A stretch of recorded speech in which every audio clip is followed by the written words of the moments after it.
Greetings. This is Dr. Timothy Emmerich with Harvest Evangelistic Association. We're going to be making a new teaching today, and it's going to be called Monsters Hiding in Plain Sight. Monsters Hiding in Plain Sight.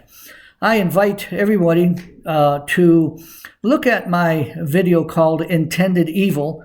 We'll give more of an introduction of what we're going to be looking at today. And this is very important that we understand that serial killers and rapists and pedophiles are people that are hiding in plain sight.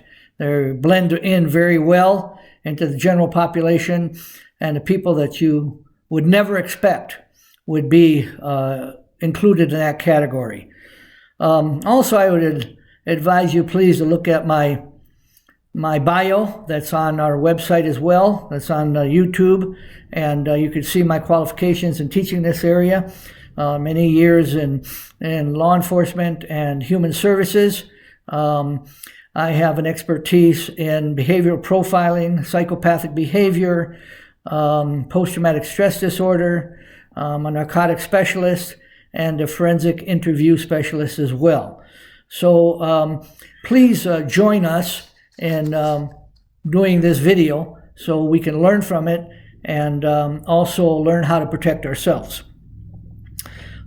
This teaching that we're coming up with is that really many people don't understand psychopathology of serial killers or rapists or pedophiles. And they can manifest themselves in many different ways. These three categories that I mentioned seem to be the major characteristics of this type of behavior. Not all psychopaths become serial killers or serial rapists or pedophiles, but the most violent fall into these categories. Psychopathic behavior may engage in violent behavior and even enhance sexual arousal. I'm referring to the studies regarding abnormal behavior, and it's very important for us to understand that this is not normal behavior, of course, it's abnormal behavior. And we need to understand this to enhance our knowledge base of how these three categories of psychopathic behavior are demonstrating their evil. And we're going to look at personality disorders, the signatures of these people, and behavior traits of this category as well. I encourage everyone that's watching this video, please spruce up on your reading regarding this, because it's very important that we understand the different topics that we're looking at, and just to make sure that you have a deeper understanding. Okay. How do you spot a psychopath? It's very difficult at times. While many people would like to see serial killers or rapists or pedophiles as monsters, they really blend in very well. And so the symptoms of a psychopath differ from different people. And, the people that we're going to be looking at, the ones that are in history, the ones that I've come across in my professional capacity in law enforcement as well as human services, come across as very normal people until you begin to look at them and do an in-depth study of their personality.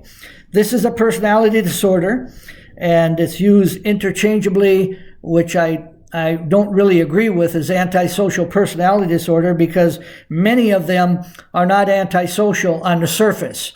They pretend to be very social, very charismatic, much to so where they want to win over the people's confidence. And there's in the other video, we have a psychopathic checklist that you could look at, and that's going to help you understand more of this. Symptoms of psychopathic behavior, they're very interpersonal, they're very emotional, affective. Their lifestyle demonstrates that, their behaviors demonstrate that as well. They have a lack of guilt. Okay, you can spot this with a psychopath because they can hurt other people and have no qualms about doing it, no conscience about doing it. They lack empathy and compassion. They can't even understand the evil that they're inflicted on other people's lives. And it's a lack of deep attachment to others. And we need to understand that psychopaths growing up have many things in characteristic, in common. But one of the things are a lack of bonding and attachment to primary agents of socialization, which probably would be parents for the most part. They're very narcissistic and they have very superficial charm. They'll charm the shoes right off you, but again, once they latch onto you, their modus operandi, the way they operate, is very evil, very deep into trying to impose their power on their victims. They're very dishonest. They're very manipulative, and they are risk takers. So these are people that sometimes catch the eye of other people, and we need to understand that psychopaths come in both genders, male and female. And so when we look at this, we need to understand not only what they're doing, they're in touch with the reality of what they're doing, but why they're doing it.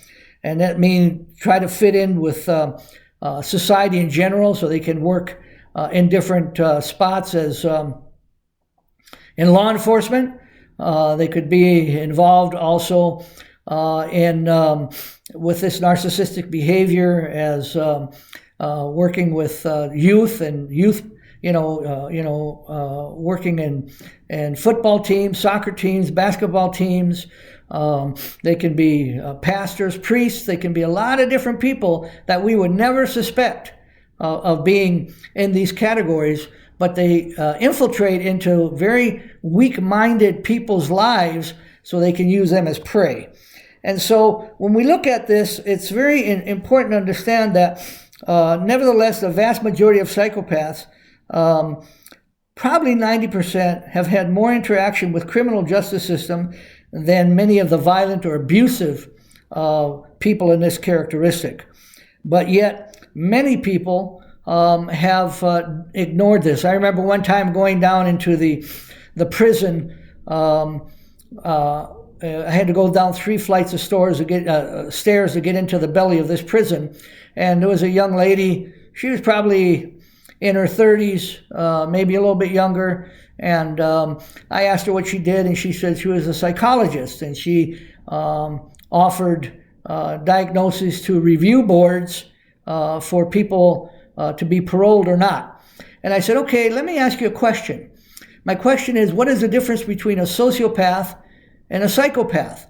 Well, she really didn't know. She said, I really don't know. I'd have to study on that. And I said, you don't know yet you're giving recommendations to the parole board of people to be released on parole?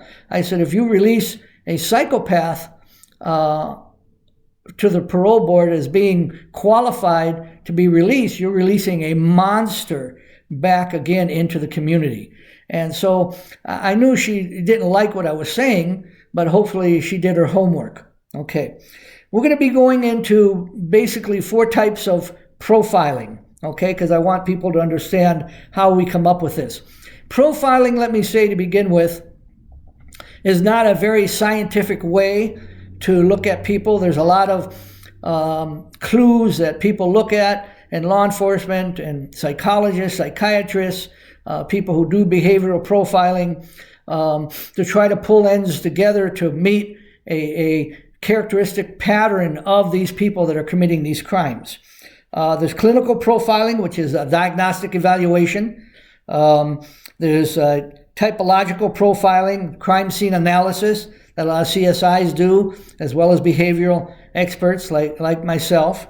Investigative psychology, and even geographical profiling, where they tend to operate within a radius of their comfort zone. Again, criminal profiling is inferring to the traits of individuals responsible for committing criminal acts. And psychological profiling is described as a method of suspect identification, okay, which seeks to identify a mental, emotional, and personality characteristics based on things that they have done, okay?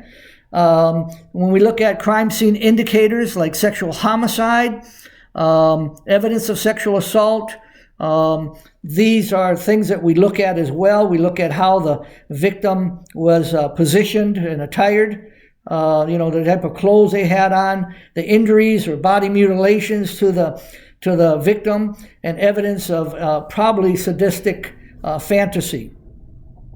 We can build a profile from general characteristics of a crime scene if it's unaltered, and even if it's disorganized. Some offenders try to conceal or alter their efforts to obscure what has happened, but many leave clues because they're very, again, narcissistic, and they want to show that they can't get caught. When we look at people inferring traits of individuals responsible for committing criminal acts, this is commonly called criminal profiling. And, police officers, have behavioral profiling, criminal profiling. They can look at certain individuals and, of course, come up with certain expectations that they see and characteristics that they note regarding certain individuals. But, of course, this is not probable cause. And, again, it's not very scientific, but it's based on a lot of gut feeling and experience that people have gone through. The practice of criminal profiling, behavioral profiling is misunderstood. It has nothing to do with racial profiling that we've seen so much in the news and the liberal press. But it is a broad perspective involving investigators, behavioral scientists, social scientists, and forensic scientists. Let me say that again. In criminal or behavioral profiling, it involves not just law enforcement, but investigators, behavioral scientists, social scientists, and forensic scientists. So we must understand that even though all these people are involved, we can make mistakes. And we need to understand that these mistakes can be very costly, because that gives the psychopath more time to wreak more evil upon society. So when we look at these type of things, we need to understand and identify and to narrow the suspect pool. The suspect pool can be very wide. For instance, if a child has been molested or even taken from this individual to another position, a place of crime scene, and killed, immediately, of course, the law enforcement goes to the file of pedophiles that have been released on parole, and try to bring a different understanding of what type of person might be doing this. Serial rapists, people that have had these type of convictions in their past, and they might be out on parole. They look at identifiers of those type of people as well, and homicides as well. So when we look at this type of situation, we're inferring from a lot of psychological traits, behavioral traits, and indicators that these people have left for investigators, I should say, and investigating crime scenes. Okay, I remember a couple of very pundit examples that stick out in my mind. One time doing an investigation of a woman that we took into custody and was very psychopathic in nature, her personality, very manipulative, and what basically she did was cut off the penis of her husband and put it down the garbage disposal because she found him in bed with another woman. Well, she went to prison for what she did, got out, and picked up a new case on her because she was severing the heads of cats and sending that to her husband in the mail. So she was a very violent individual, And I had no uncertain doubt that she would continue with her behavior. She wouldn't have been locked up again. Another one that I really stick out in my mind is a young man that I nicknamed Chucky. And I came across Chucky when he was about maybe 5 years old. And he, in show and tell, in his kindergarten class, took a hamster, to the class and broke the hamster's neck in front of the class. Well, of course, the children as well as the teachers were horrified of what took place, and a lot of consultants and people were called in. I was one of them. And I, of course, as the investigator, hooked up this family, especially this child, with a therapist. And we found out that the child was trying to set his little sister on fire. He would set cats on fire, even at a young age like that, douse them with lighter fluid, throw matches on them. And, he had all the characteristics of not just anti-personality disorder, but he was very cruel and to animals, and even trying to kill his little sister. And I remember very pointedly telling the therapist, I said, if something is not done with this young man now, and that was many years ago, we will hear from him again. And again, it was just by coincidence I picked up another case where we went to go do a child welfare check. And because allegations came in from neighbors regarding screams and things like that. And when I got into the house, this young man let me in. It was the same young man who was 5 years old doing all the different things he did. And now he's 16. And he basically used a hammer, and he beat his little niece, or cousin, I should say, to death with the hammer because she would not participate in his sexual fantasies again.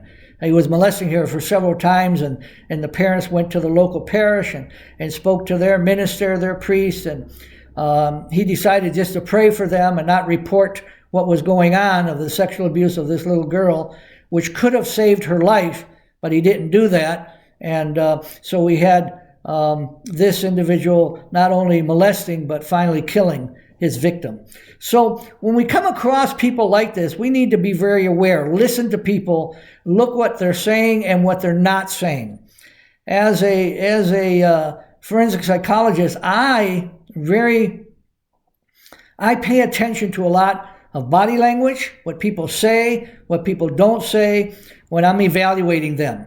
My wife and I do a lot of counseling for a lot of different people: first responders, police officers, correctional officers, paramedics, marriage counseling, individual counseling, etc. And I look for identifiers of what is causing people to go through the different changes they're going through. And we need to understand that it's very important to be aware of our surroundings, being aware of what's going on, and understand that, even though we may not be experts in this area, certain triggers or certain signs will come up in our mind, and we will begin to think, again and again about this individual that we have let into our circle of influence. Parents might be meeting a young man for the first time that is becoming a close companion of their daughter. And they might have red signals and talk to the daughter. If the daughter listens to it or not, that's something else. So we need to understand that this affects everybody's lives. Criminal profilers, we need to understand how these inferences from the different things that we were talking about, motive and crime scene and type of crime and things like this, and victimology, is very important. How do these people, these monsters, have access to their victims?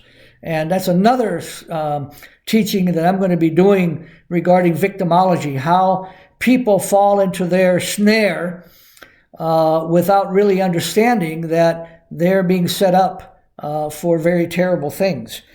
This requires a scientific method. Not everybody understands the scientific method. It's the science of logic and knowing how to do and how to admit when you're wrong, when you make a wrong profile.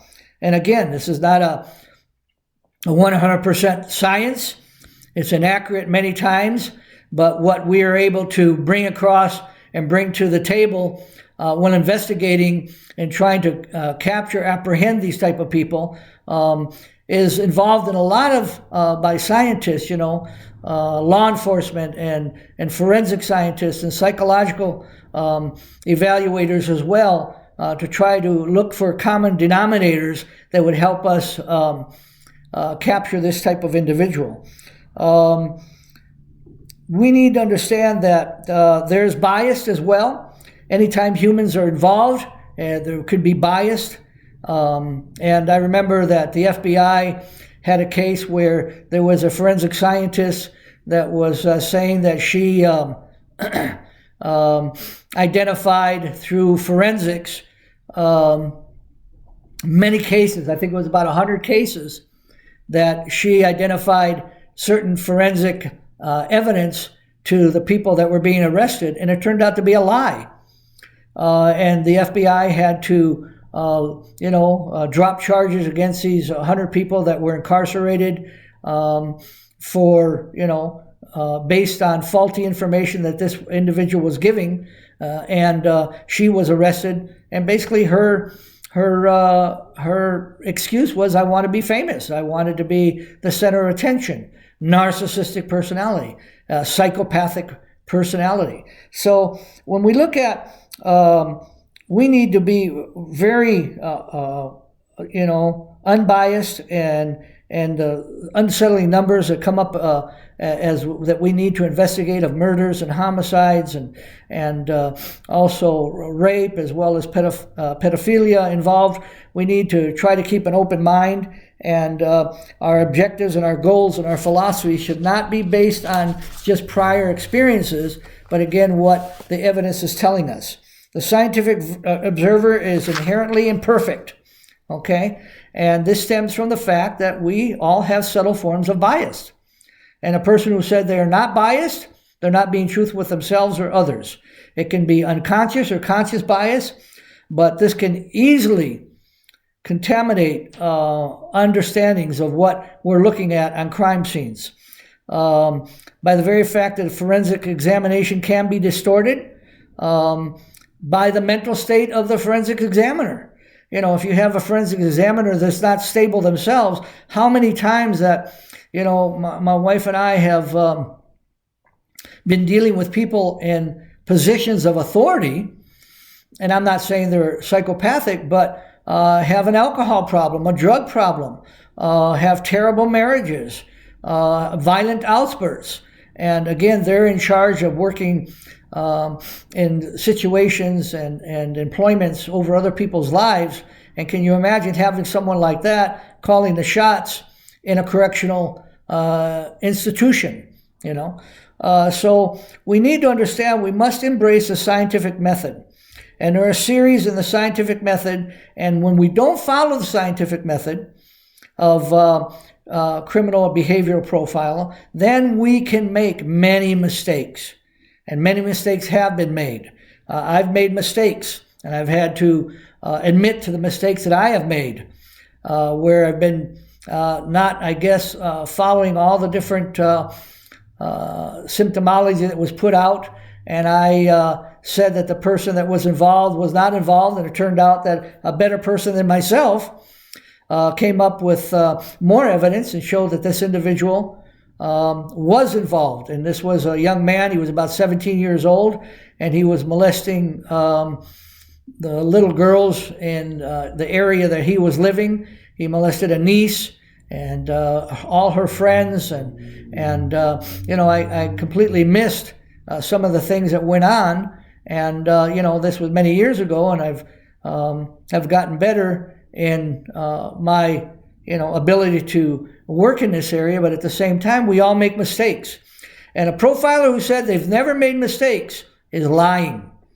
A profiler who said that they're not biased is lying. So we all have biases, we all make mistakes, And we need a team of experts, not just one person calling the shots, but a team of experts that come together and with a unified description and unified conclusion of what the possible evidence is saying, not just one person. Anytime just one person is calling the shots is very dangerous because, again, that person can be very biased in many different areas and just carrying that bias out. Now, I want to look at, when we look at profiling, what do we look at between organized and disorganized crime scenes, okay? The organized and disorganized crime scene classification represents a conceptual division of how we look at crime scenes. And most commonly, it's a dichotomy. A dichotomy is a term that refers to a division of two polarized or contradictory parts or opinions. The FBI has a behavioral science unit that developed the organized and disorganized dichotomy in the 80s and attempted to effectively communicate and teach these profiling tools.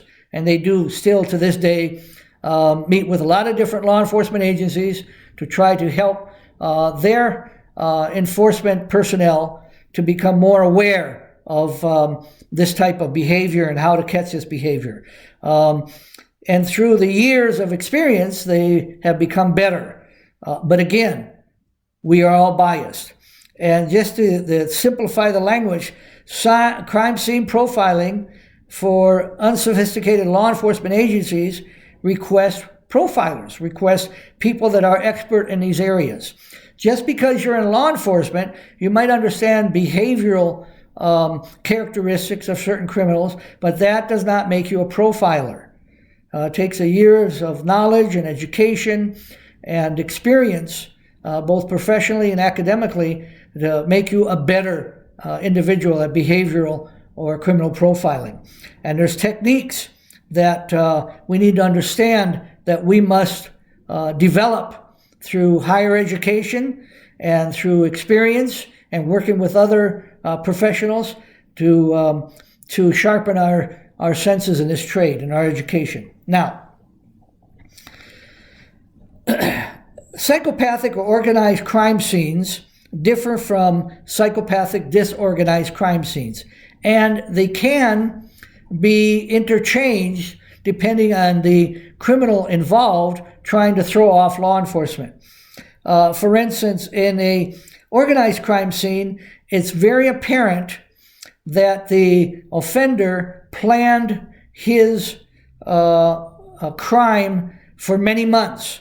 You know, they'll stalk an individual and they'll find out where the person lives, where the person banks, where they go to the cleaners, where their children go. We had this one case where this pedophile, finally when the case in conjunction with other agencies working with us, this individual had pictures in his own home of the mother, of the children. He went through the garbage of the family and found that the child had, asthma condition, and a breath, supporter in the trash, and made notes of when the family would get up and when they'd go to bed and what time the mother would take the kids to school and the kids' names. And so they had a very organized plan, and they're looking for a situation where they can have access to their victims readily. For instance, they might know that the child needs to go to the doctors for medication. So they'll be listening and watching, and they'll hear the mother tell little Jimmy, let's say, Jimmy, don't forget, I'm going to pick you up at, 3 o'clock at school to take you to Dr. So-and-so's office for your asthma medication. Well, this individual, since they followed mother and Jimmy so many times to elementary school, will show up a little bit earlier and call out Jimmy's name. You'll see her, or him, I should say, and say, Jimmy, come on, Mommy told me to take you to so-and-so's office for your asthma medication. And Jimmy, because he knows his name, talks about the asthma. Jimmy will get in the car, and Jimmy will not only be sexually abused, but probably murdered later on. So you have these type of situations, or a pedophile might go to the store, and they sometimes work in groups, and they'll dress up and they'll have a good haircut and a suit on, and they'll see a woman with a child looking for a dress, and they'll walk up and say, you know what, my wife just died and I need to take my child to a recital at school, and I don't have much experience in this, trying to win over the sympathy of the mother, and could you please help me find a dress for my child, which is about what your little girl size and body frame looks like. And while the mother's trying to find this dress for this poor individual who came up with this sad story, the second accomplice in this crime scene gets the little girl to go outside, takes off with the little girl. Then the mother frantically is looking for the little girl, and this individual is pretending he's looking for the little girl also. They call police, and he excuses himself quickly from the scene. So, they work in a lot of different ways. You might meet them at the gym. You might meet them at school. I tell my students, don't park in the same place all the time. Don't drive home the same way all the time. Be aware of your circumstances. You might catch somebody's eye at school, in the cafeteria, on the job, at the cleaners, in the market.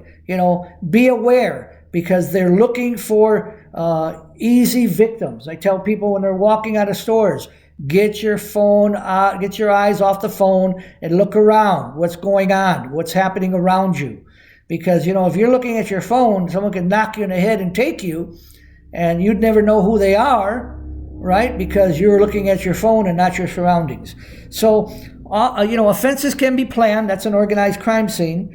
And for disorganized characteristics, they can be usually spontaneous.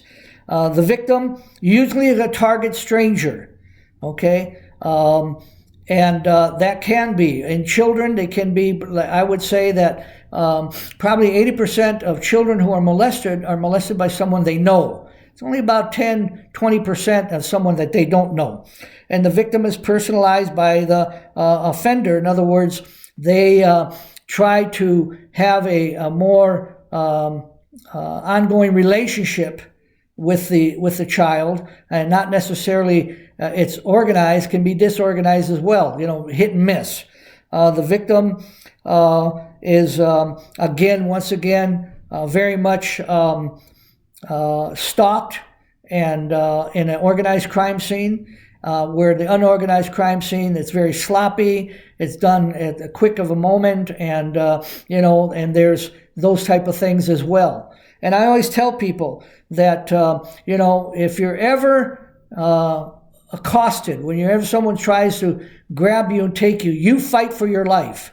If you're going to die, you die there, but you don't allow them to take you to a secondary crime scene, because you haven't experienced torture and pain. Because once they have you in an area where they have complete control over you, that's a very bad place to be. So if someone tries to, coming out of the market or something like that, and tries to grab you and pull you, you fight, you kick, you bite, whatever you got to do, yell, scream, make the biggest noise you can, because they don't want that. They don't want to be discovered, and you just fight for your life. But don't allow them to take you to a secondary crime scene. In primary crime scenes, organized crime scenes, restraints are used. In secondary and unorganized crime scenes, I should say that the offender especially uses minimal restraints on the victim, and usually it's involving sexual acts, and the victim usually, of course, dies. When we look at the victim suffers in organized crime scenes acts before their death, in other words, things were done before they died, and unorganized crime scene, usually it's a weapon that is used against the victim, okay? And then the organized crime scene, the offender transports the victim to a secondary crime scene, like I was talking about, and in an unorganized crime scene, the body is just dumped, okay? So these are some of the areas that we're looking at. They're not exhaustive, of course, because I'm just giving an overview. When we look at offender characteristics of organized and disorganized offenders, okay, The organized offender is usually above average in intelligence. They're skilled. They're sexually competent. They have a high birth order. Okay, and they might be firstborn.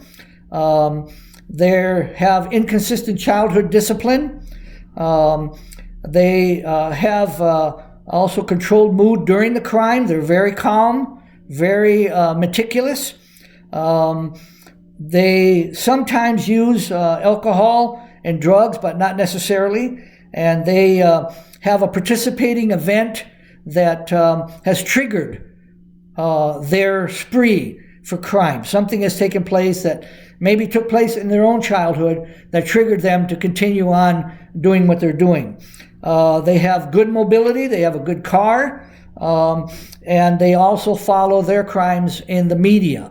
So again, an organized killer, rapist, person like that is someone that has taken the time to know their victim and how to get control of the victim right away so they can take the child, or the victim, I should say, to a secondary crime scene, okay, where they have more control over the situation. In disorganized psychotic offenders, okay, they have inconsistent childhood discipline as well. They have somewhat control of their mood during the crime, but not necessarily. There's more use of alcohol and drugs. They also have some event that has taken place that has triggered stress in their lives. Sometimes they usually live with the victim. You know, many times I've found that men who have married women with children really married the women that had children because their ultimate aim was to, sexually abuse the children. They had not really any interest in the woman per se. The only interest they had is that she had training, or children, I should say, that would allow him to have access to the victims. They follow their crimes in the media, but not as much as the organized, and they sometimes live alone, and they work near the crime scene. In other words, if they're going to be doing something that's unorganized, someone will catch their eye in the area they live, and they'll go after that individual. And they don't necessarily, again, like I said, follow their crime spree in the media, okay? Not necessarily so. So when we're looking at these type of individuals, we must understand that we who are out there, back and forth and doing our different things, we must be always aware. I've helped my wife become very aware of her surroundings. I help my children become very aware of their surroundings. We need to make sure that we're safe. I tell them never pull up to a van with no windows. Never walk in, to any store or something, not looking around what's going in or coming out. Be aware of doors where you can get out easily. Again, we don't know when we acquire someone's attention. Okay, I think in many respects, women have a sixth sense where they can feel people looking at them, men looking at them, and that's very good. Ladies, be aware of your situation, be aware of your circumstances. If you don't feel secure going outside, stay where you're at. Call law enforcement. Indicate that you're being followed. Be very aware. When you're shopping, be very aware that children are with you. Don't let them just play anywhere they want to play. Be there with them. Be aware of your neighbors. Be aware if you see strange cars. Be aware if you feel someone is following you. Okay? All these things are very important to not become a victim. So again, getting back to the main theme of criminal profiling, even though it's not an exact science, it's a science that helps us understand not only the profiles of the offender, but also profiling of the victim. How did the suspect or the subject have access to the victim? Is the victim, someone they know? Is the victim someone they've been following? Is the victim someone that has not been, very wise? Let's say you, at 3 o'clock in the morning, you have a habit of walking your dog at night, and you're by yourself and you have nothing to protect yourself. Well, these are sure blown examples of how people become victims. People, they go into their house and they don't lock their doors. People go in a house when they exit their cars and don't look around. They drive with their car doors open, that people are looking for. Carjackers are looking for women alone with their car doors open.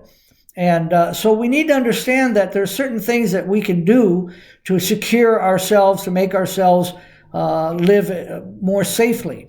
And, secure your windows, secure your doors, learn how to become proficient in firearms and self-defense. Take self-defense classes. Be aware, like I said, of your surroundings. All these things are very important to protect yourself. Sometimes I teach these things as well, these type of classes for different parts of the colleges that people do Zoom sessions with me and go through these type of trainings because they're very important.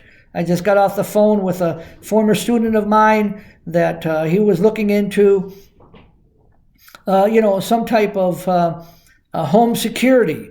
And so we went over that again. I asked him about if he had a firearm in his home. He said no. I said, why? He said, well, no, I never knew how to. And I said, well, you want to learn, I'll be more than happy to take you to the range, suggest the type of weapon, you go to a store and think about this and what we can do and work on this. And again, if you have any questions, regarding this theme that we've been talking about, monsters hiding in plain sight, and this is the way they are. I mean, they're out there and they're very, very smiley and very, they're very credible looking, and, they involve people in their lives, and you have no idea that this is a monster, lurking around trying to look for their next prey. And we need to be aware of these things. And like I said, if you have any questions, please communicate with me, via our website, or our, we have an email, telephone number. Be more than happy to speak with you or a group of you.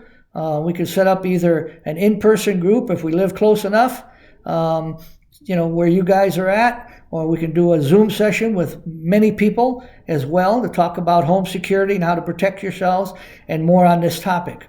Once again, this is Dr. Timothy Emmerich. If you like this, please subscribe to the channel. And again, pass this along to other people to protect yourself and protect them, your loved ones, and people that are in your sphere of influence. Once again, God bless you, and I hope to hear from you soon. Once again, be safe, be aware, be cautious, and remember, there are different ways to protect your home and yourself. God bless you. Bye-bye.